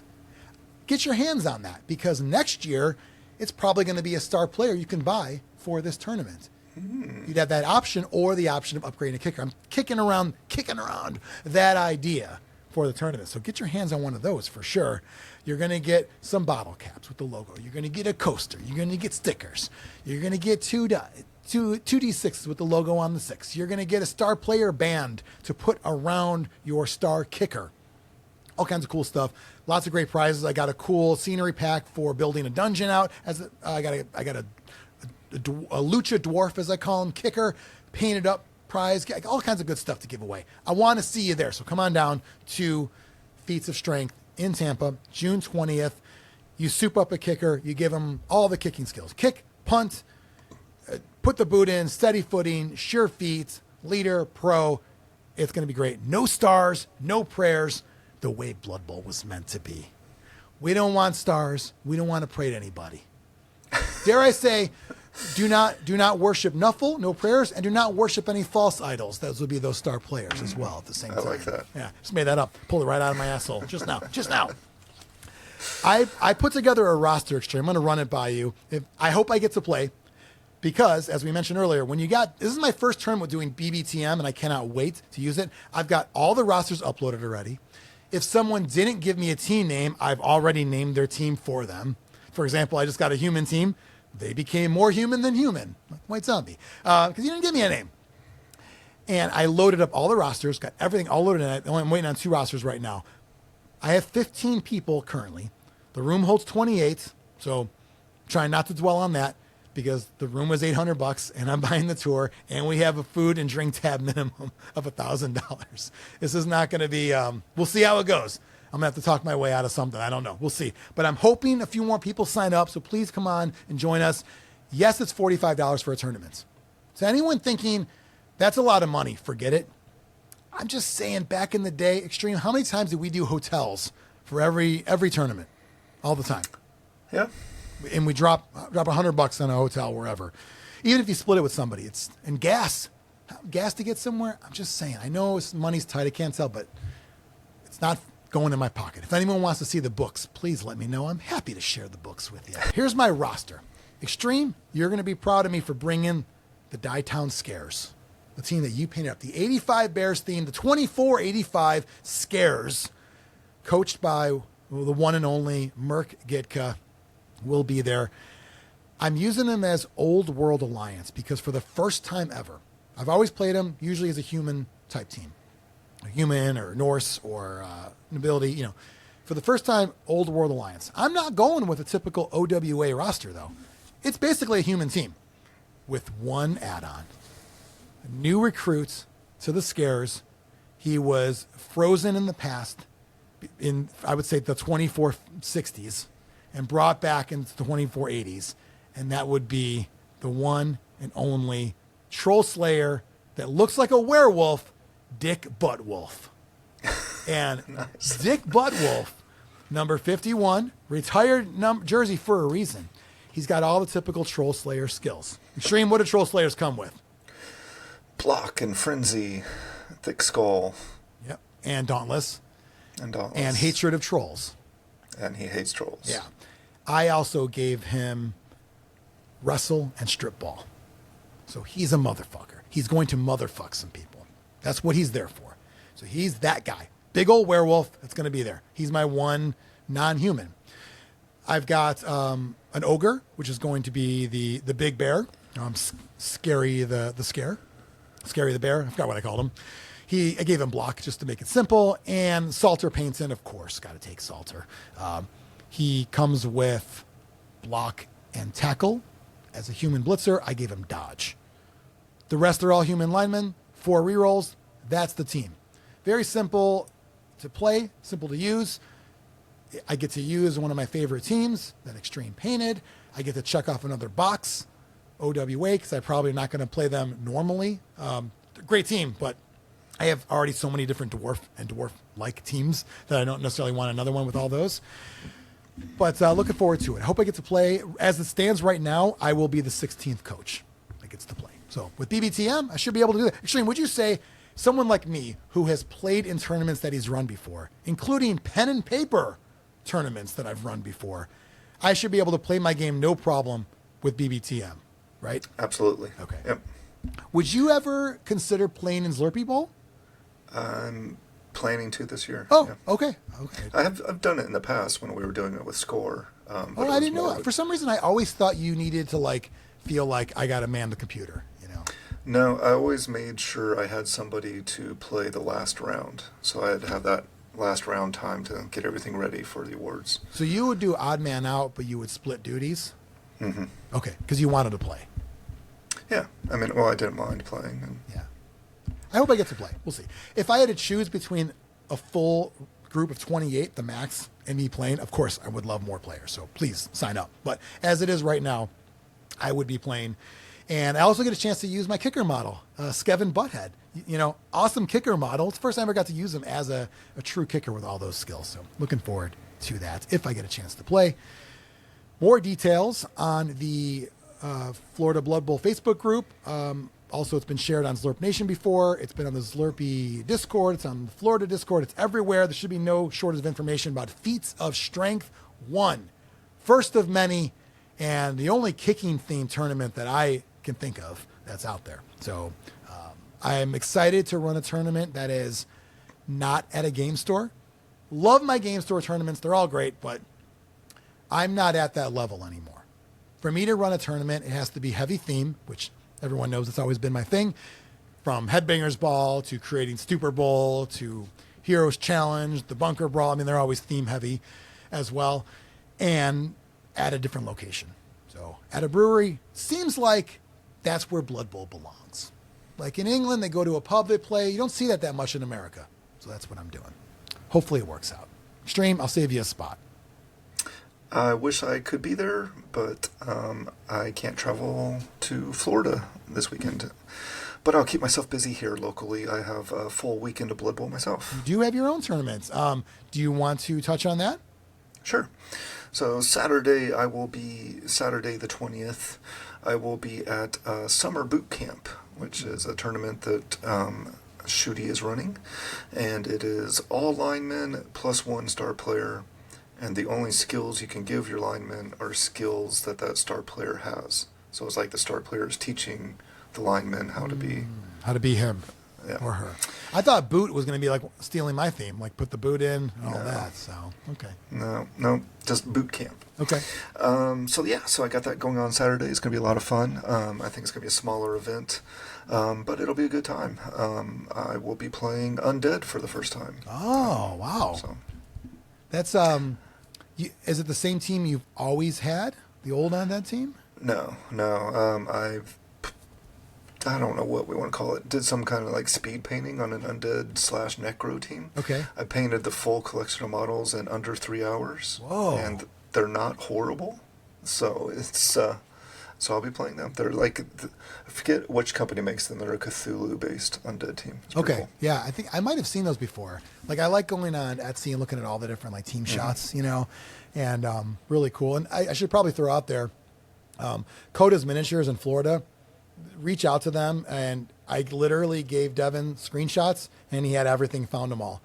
And then he's like, do you want it 100%, 90%? He's giving me like estimates, like where they would line up scale-wise. So amazing the stuff that we have these days. It also amazes me that you have people that complain about AI, but yeah, we have this other technology right at our fingertips.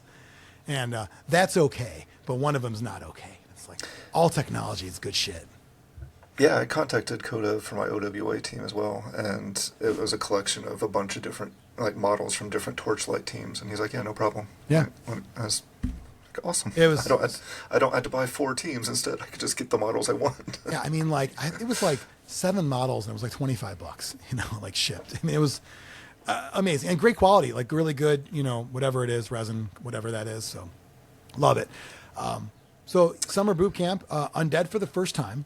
Yep, so that's Saturday. I really wanted, I've tried to make dwarves work for that, because I thought it would just be good practice playing with all dwarf linemen. Like, when things go bad, this is what I'm left with. Like, let's get some practice. And I just couldn't. They're so expensive. By the time I bought the Star Player, I couldn't afford any skills. Would you do Grim Ironjaw?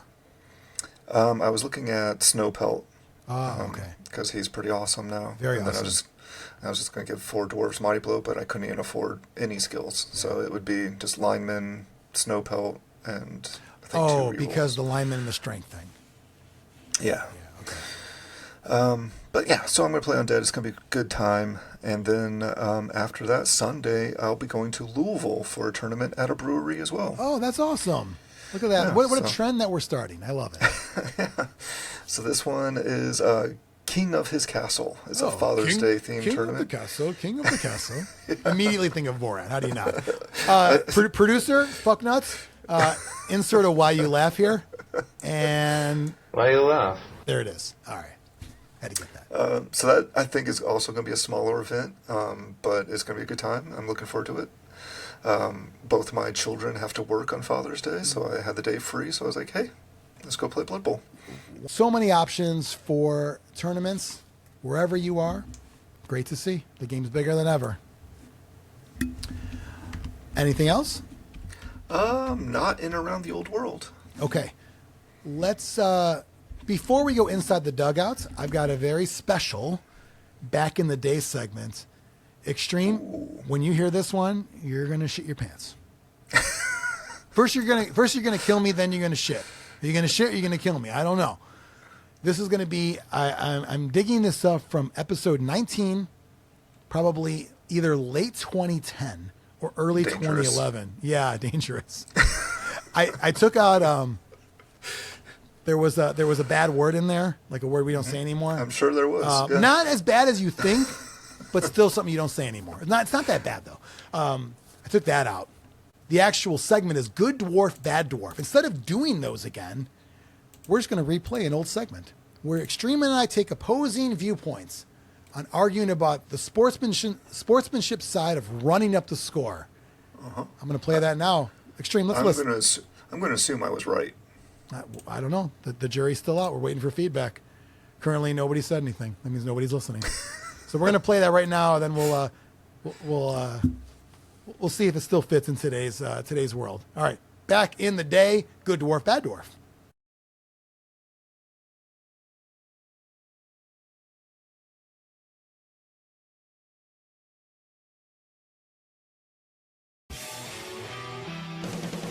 Good Dwarf. Bad Dwarf. last month, that was a big hit. Would you say, Xtreme? I would say that was one of our most intense Good Dwarf Bad Dwarfs, and the fans liked it. Most popular by far. We got a shit ton of feedback, both in our email, on posts, everywhere. And some people actually agreed with the main guy. So some people. Smart people did. Not many people. There was a really long post that someone sent us. I posted on Zlurpy forums. That was a real good response, and I agree with everything in there. We have another Good Dwarf Bad Dwarf. 2 in a row. Because you guys asked for it, because you love it. We're talking about running up the score in a tournament game. You got the win locked in already. Say you're up 3-0. Seems pretty solid. But you keep on going and going and going. And pretty soon, you're Vanderby beating me 5-0. What do you think about that, Xtreme? I'm not a big fan of this. I think it's act of poor sportsmanship to rub it in, especially if your opponent's having bad luck or something. I think it's part of your job should be to get it over with as painless as possible. Just take your win and move on to the next round. Get what over with as painless as possible? The win? The match. You take your win, you smile, you walk away, and you make it easier on the guy that you're kicking the crap out of. I'd have to disagree. There are rules in most tournaments that give you bonus points for winning by a certain amount. A lot of tournaments have winning by 3. So if you score 1 and I'm up 3-1, you think I should just kind of just play it out and not even try for 4? You could try, but I'm just saying it's probably not necessary to stall out for that 4th one or to do unnecessary safety things. You're going to win the game. The other guy's not going to catch you. Just take your win. Well, if I'm trying to run up the score, I'm not going to stall. So that argument's flawed right there. Points, main guy. Well, if you're trying to win by 3, you don't want to give the other guy a chance to get that second score in. No, because I'm good enough to win by another one after he scores his one. How about that? Points, main guy. No, I don't think so. I just think it's a flaw in the rules packs too, that we encourage people to blow out opponents and be bad sports. Dude, the object of this game is to score touchdowns. Do it. Score as many as you can. The object of the game is to win. You don't have to embarrass your opponent doing so. If you already have the win in place, you really don't need to rub it in their face and score 2 or 3 more. So, by your argument of you don't have to rub it in the face, what about if you're winning, say, 2-0, and you're injuring the crap out of my players? Do you just stop after a while? Stop hitting me? I slow down. Why? Why you laugh? Because it's the sporting thing to do. I call off the dogs, take my win, and move on to the next round. Have you ever done that in any of our games?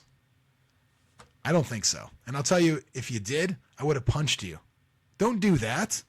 Play. Play it out. Kick my ass. Kick my ass in the score. Kick my ass in casualties. Because next time, I'm going to go after you and do the same thing. Sportsmanship, there's only one way to be a bad sport in Blood Bowl, and that's just to be a jerk as far as your attitude. Nothing on the field, in my opinion, can lead to a bad sport. Nothing on the field. It's only your attitude. I don't know. I disagree. I'm gonna bet that 75% of the Blood Bowl, 75% of the Zlurp Nation is gonna agree with main guy in this one. If you're a nice guy, it's very possible, and you're playing, playing the best of your abilities, and just things are working out well.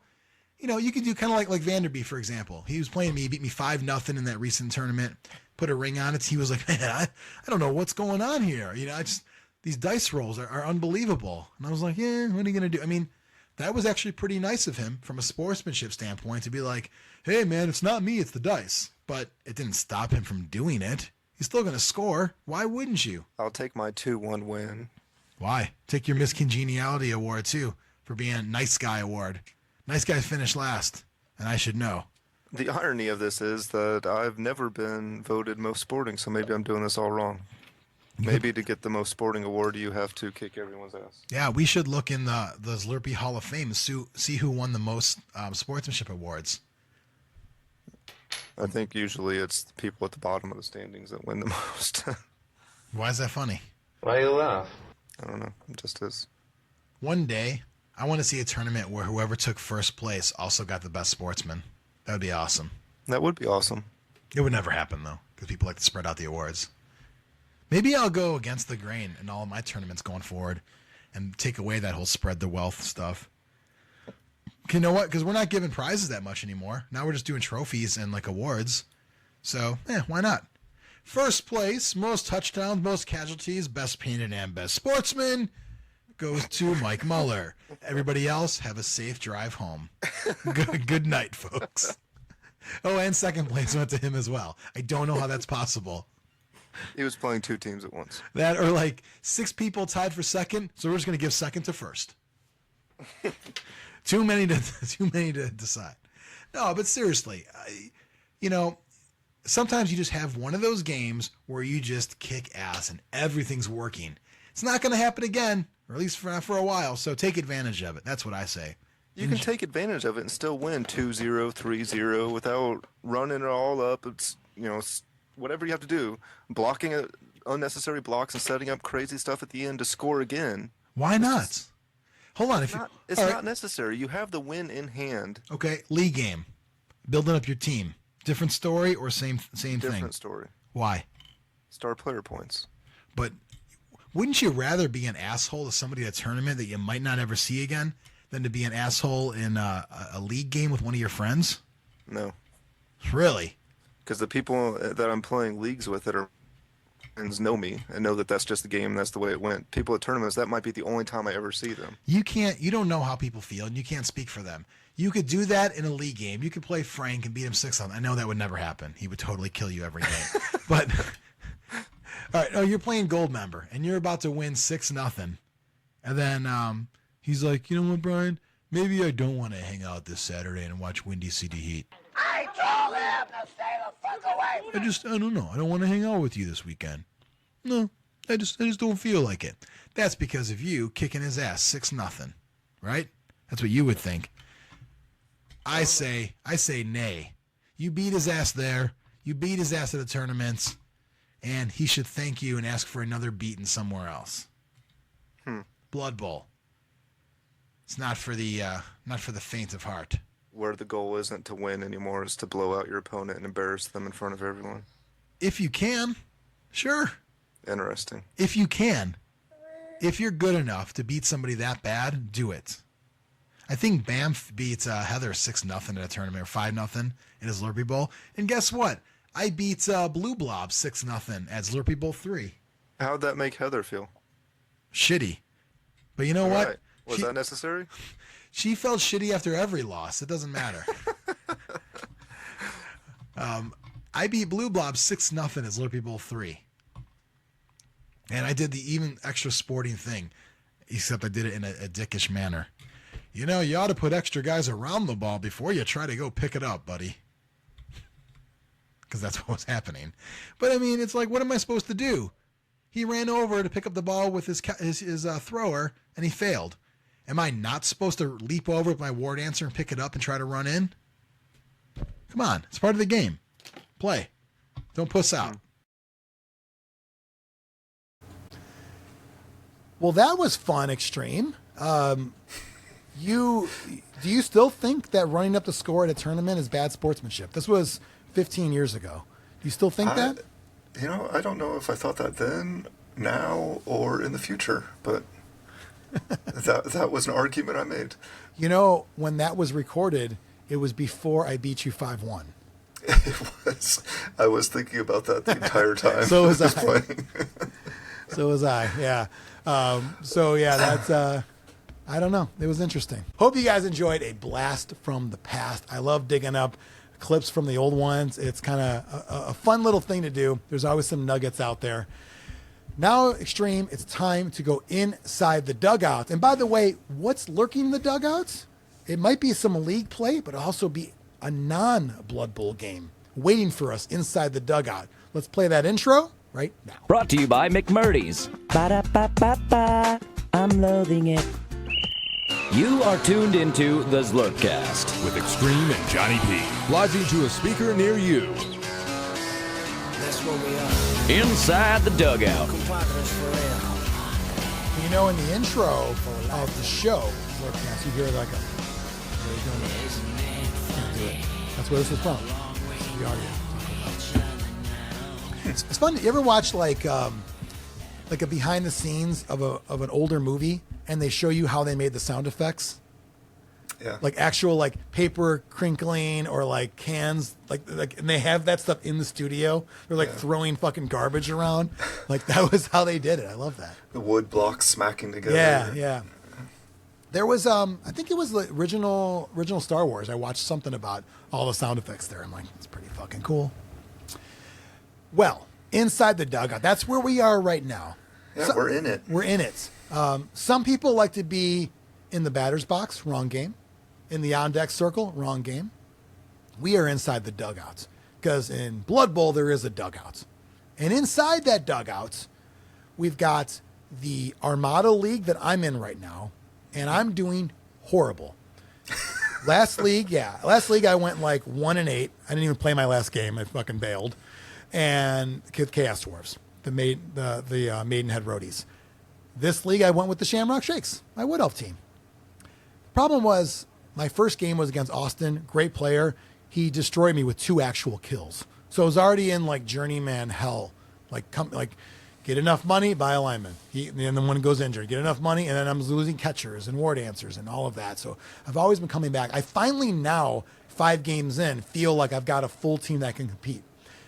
Thought I was going to get my first win against my buddy Jason's Dark Elves. He pulled it out at the end. I keep blowing all my rerolls. I bought a 3rd reroll finally because if you don't save your rerolls, you can't do elf bullshit at the end. If you can't do elf bullshit at the end, then I have nothing. So unfortunately now I have 3 draws and 2 losses. I'm not making the playoffs. I'm probably not going to redraft this team, even though I've got a War Dancer now with Strip Ball and Wrestle, and the other one with Sidestep, and I just got a lineman with Guard. I saved up for 10 star player points, gave a lineman Guard. I'm still not feeling like I want to bring it back because I don't know if I want a league, or I don't know if I want a team in a league that has armor 8s. I just don't think I want it anymore. I think the experiment, even though last league I had a really tough team, Chaos Dwarfs, and come on. Going forward, I'd rather just say, fuck it. I have to have at least the armor because I have to feel that I'm not going to be in journeyman hell because that's what I've been dealing with now, but we'll see. Tired of it. Been using my inducement money to buy a second apothecary every single game. So every game I've had 2 apothecaries. In fact, we have special stadium rules now for each week. And last week it was a bonus apothecary. So I actually had a medical staff of 3 apothecaries. It was awesome. And yes, I had models for all of them, of course. And I used all 3. Unfortunately, it's not a sure thing. What I would love, house rule, if you want to use a wandering apothecary with an actual apothecary, auto success. That's house rule I'd love to do. 2 chances at it. Unfortunately, it doesn't work. Blow 1 apothecary, the War Dancer, roll, 15, whirl again, 14, that kind of thing. So having fun. It's been great. I like seeing everybody playing ongoing, but it's not been going so well. But that's Blood Bowl for you. And do I prefer leagues over tournaments? Not really. I like leagues, but I like tournaments more because when you're in a league, it's a long haul. And if you're having a rough time, that's a longer haul. If you're having a rough time at a tournament, the end is near. In fact, you could even pull a Jonny P and do a little Irish goodbye in the middle of a tournament. Nobody gives a fuck. They don't care. I don't think they care because I'm not there anymore to see if they care. And it's not like someone else has a podcast where they can complain about me leaving. So, that's what I would do. If someone left my tournament early, I would go on my show and complain about it later on. Say, Extreme left early. No. Extreme, you and I have, we left the tournament early. It was a 40K kill team tournament. We left together and they still got mad. So, fucks up everything. I'm like, really? 2 people leaving and we're telling you about it? And 2 people that are at the very bottom of your standings leaving? And we're telling you. I could just fucking leave. I don't give a fuck. All right, Extreme, let's get into your league because you have wrapped up your league and you have some news to discuss. Sure. So in my league, the NBBL, the Naptown Blood Bowl League, the championship game was played just a couple days ago, and I made the championship game. Hell yeah. With my Chaos team, which we had talked about on a previous episode. It's kind of like a nostalgic journey for me with this team. And it's over now, and I could put it to bed. I was fortunate enough to win the championship. Yeah. Congrats. Thank you. I was playing Jason Sarlacc and his vampire team, which I was very concerned about. Like, all season long is like, that's the team I have to worry about. Yeah. And then we played, and he failed so many bloodlust, at least 2/3 of his bloodlust rolls. It was ridiculous. Yeah, Jason had mentioned that he'd had a pretty good season bloodlust-wise, and then it all came here in the championship game when it mattered most. Yeah, of course. It was just horrible for him. So there wasn't really much he could do about it. Yeah. But that's all right. I'm still the champion, so I'll take that. Yeah, so this is the team. This is a Chaos team, or Chaos Renegade, right? Chosen. Oh, Chosen, yeah. Yep. So obviously a great feat as well because you don't have the built-in score, so you had to kind of work even harder for that. Have the 40 miners ever won a league? No. Wow. Reminder that you need that banner. I don't know if I would hang a banner because that would be that would be the league squad, not the tournament squad. Oh, come on. It'd be a whole thing. If you won one, you're hanging a banner. Now it's on the other side of the stadium though, probably. Maybe there's another mine entrance on the other side of the mountain that the league team uses. Sounds like you need an entire other to 40 miners, which you do already. You have an away to 40 miners. Yep. So, all right. Well, congrats on that. Nice to have a league victory. Thanks. Are you guys playing another one or taking a break for a while? There is talks of another one starting up. I don't know when it's going to be, but there'll be another one. Any redraft options or no? Yeah, so redraft is open. I'm not going to because I just don't like bringing teams back. It has to be the whole team, or can you just pick a player? Well, you would redraft, but I don't like one season's plenty for me, more than enough for me. Yeah. I'm in the same boat where I prefer tournaments, like 4, 5, 6 games, you're done. Yeah, it's a lot. And the league I'm in, you pay the fee, but then there's also a redraft tax of initial $20,000.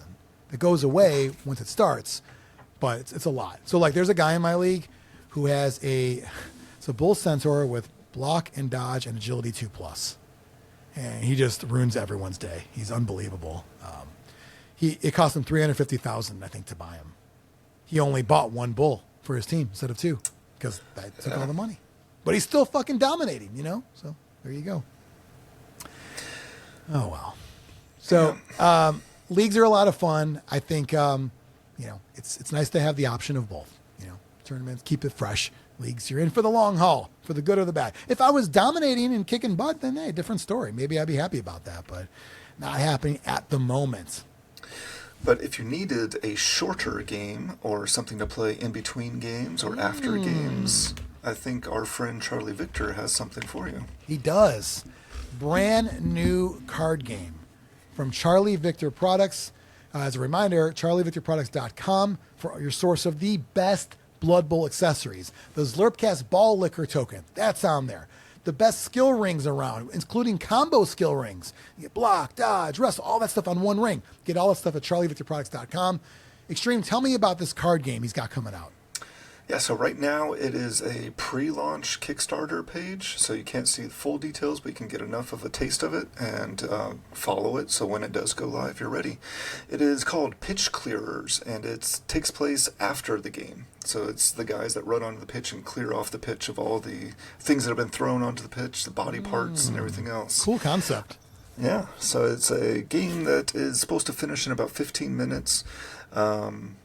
And it's like they called it a loot drafting card game, which I'm not super familiar with card games, so I don't know exactly what that means, but I'm interested in following this Kickstarter. The artwork on the cards looks really cool, and it's Blood Bowl themed, and it only takes 15 minutes, so yeah. I'm on board. I'm on board too. I'll be back in that, and I love the idea that it's in the Blood Bowl realm.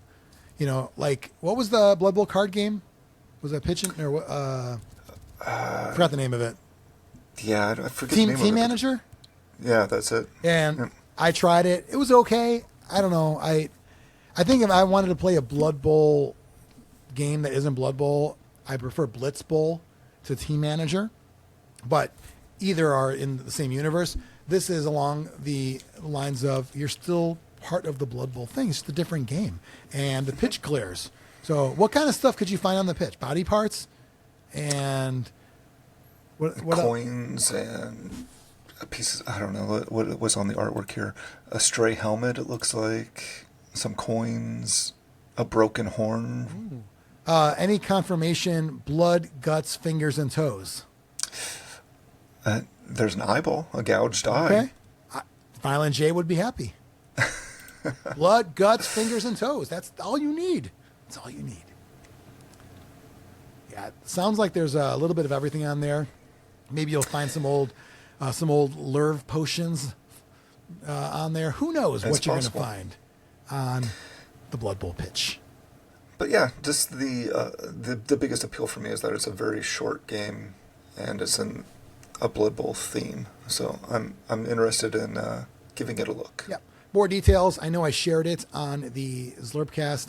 It was either the Zlurpcast Facebook page or the Zlurp Nation group. So one of those two, you'll get a link in there.